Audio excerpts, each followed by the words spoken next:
On day 4 of our journey, we left Gudalur just after sunrise and entered Mudumalai. The roads were green, fresh, and absolutely beautiful. And right at the start, we spotted deer everywhere.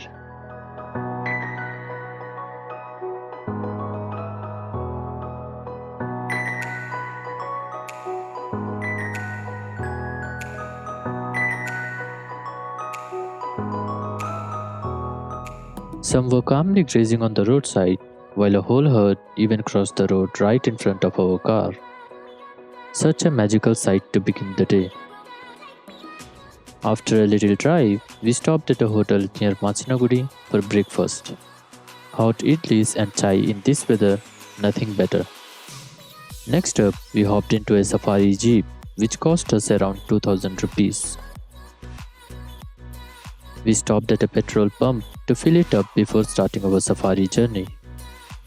I was super excited at this point, but honestly, the safari was little underwhelming. The roads looked just like Mudumalai's, nothing too special.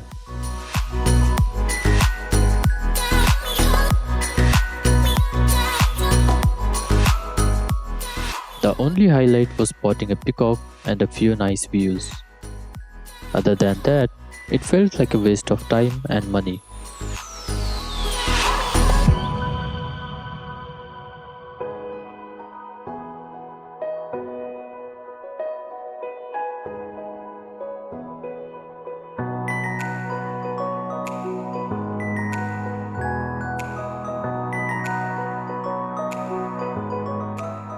After ending the safari and heading towards Ooty, we saw plenty of deer again, and even wild elephants.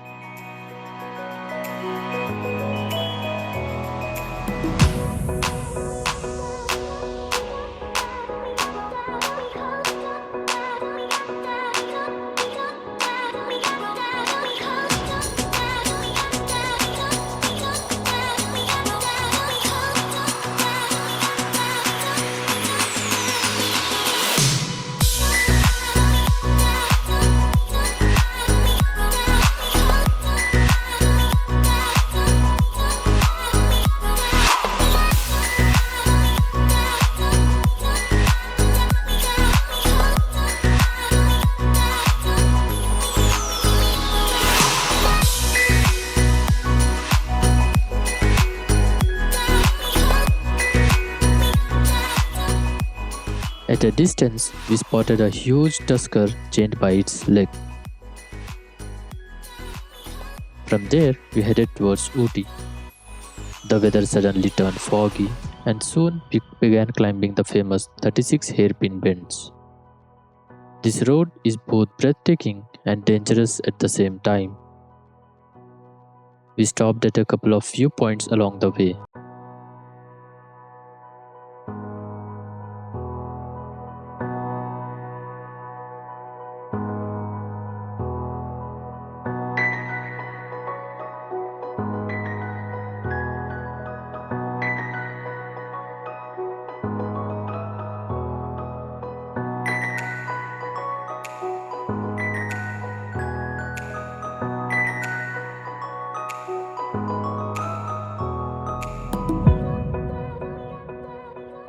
We enjoyed some strong tea at Nilgiri's tea point while it drizzled.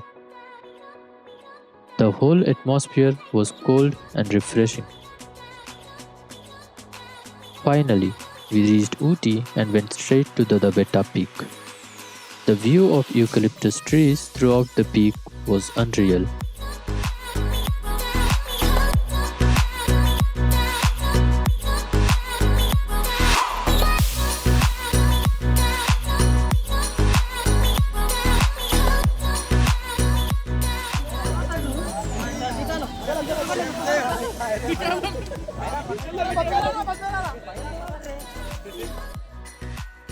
Doddabetta Peak is the highest mountain in the Nilgiris at 2637 meters or 8652 feet.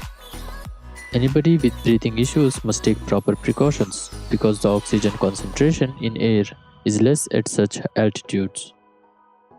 The place was covered in fog and the visibility was barely 200 meters. Still, the whole vibe was amazing.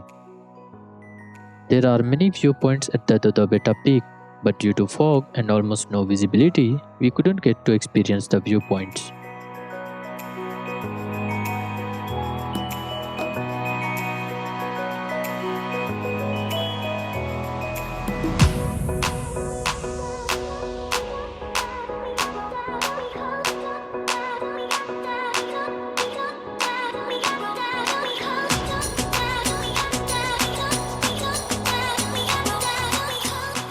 Before leaving, we strolled through the market at the entrance.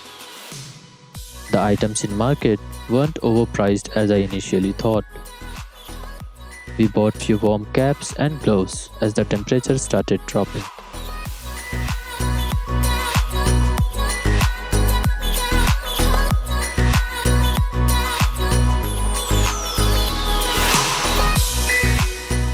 As we were heading towards our car, we noticed a locked gate. We later found out that the actual top of the peak is a no-entry zone reserved by the Airport Authority of India. After strolling around, we started descending the peak.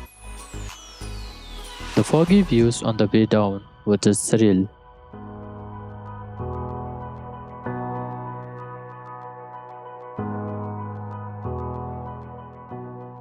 Next stop, the tea and chocolate factory, just 4 kilometers away from the Doddabetta Peak.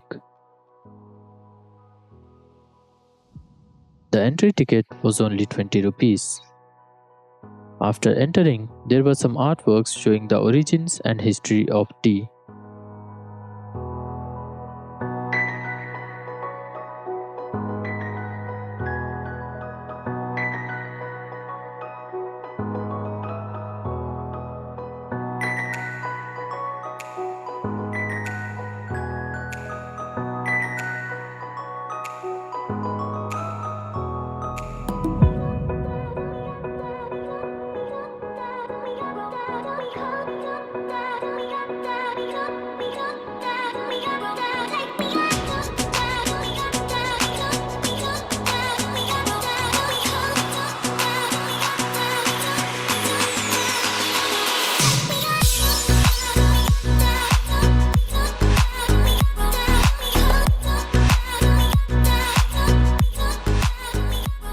Then we got to see the complete process of how tea powder is made from tea leaves.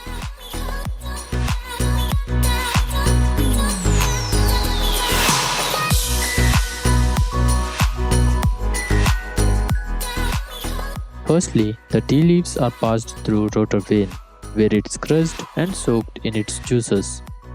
Then it is passed to the CTC machines. CTC stands for cut, turn and curl, because the leaf is cut, twisted and curled when passed through this machine.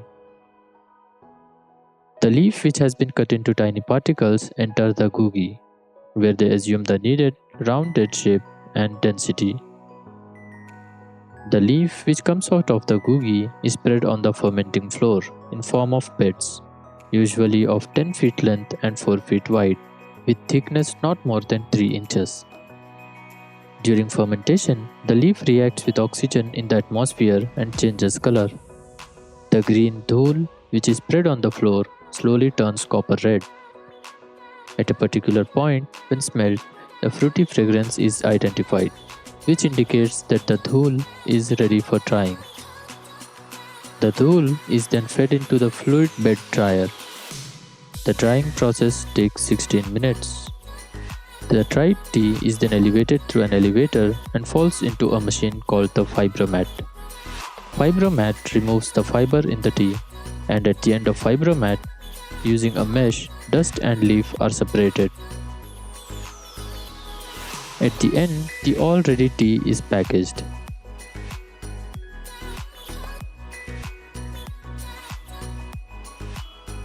After going through the tea making process, we were provided with fresh, hot tea which tasted really great.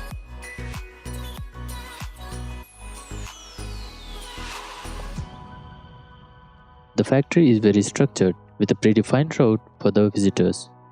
After exiting the tea making part of the factory, we entered the tea market, where there were a lot of stalls selling not just tea but essential oils and herbal products as well.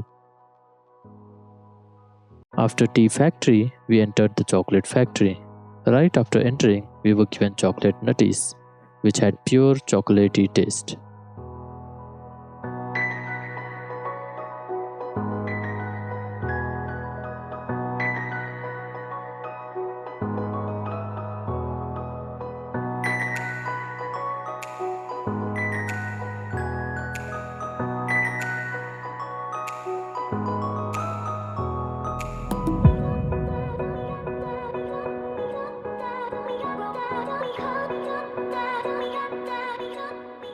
There were stalls selling different kinds of chocolates.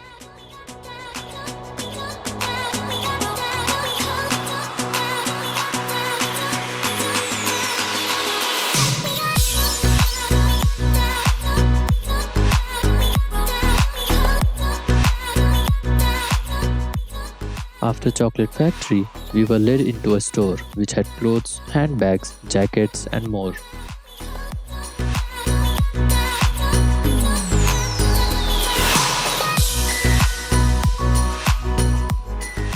By the time we came out, the fog had cleared up a little, giving us some nice final views.